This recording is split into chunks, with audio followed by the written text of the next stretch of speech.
الرحمن علم القرآن خلق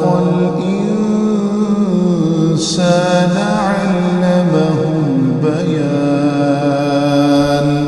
الشمس والقمر بحسبان والنجم والشجر يسجدان والسماء رفعها ووضع الميزان ألا تطغوا في الميزان وأقيموا الوزن بالقسط ولا تخسروا الميزان والأرض وضعها للأنام فيها فاكهة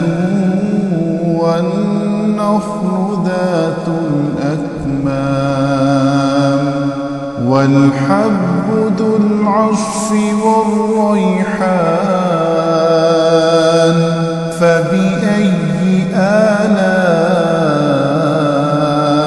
ربكما تكذبان خلق الإنسان من صلصال كالفخار وخلق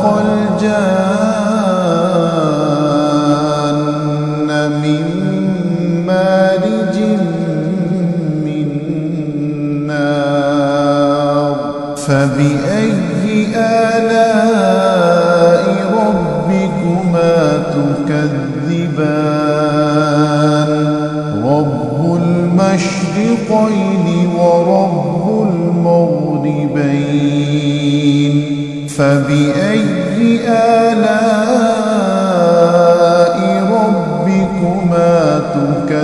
تكذبان مرج البحرين يلتقيان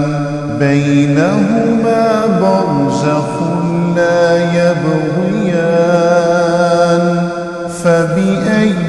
آلاء ربكما تكذبان يخرج منهما اللؤلؤ والمرجان فبأي آلاء ربكما تكذبان وله الجوار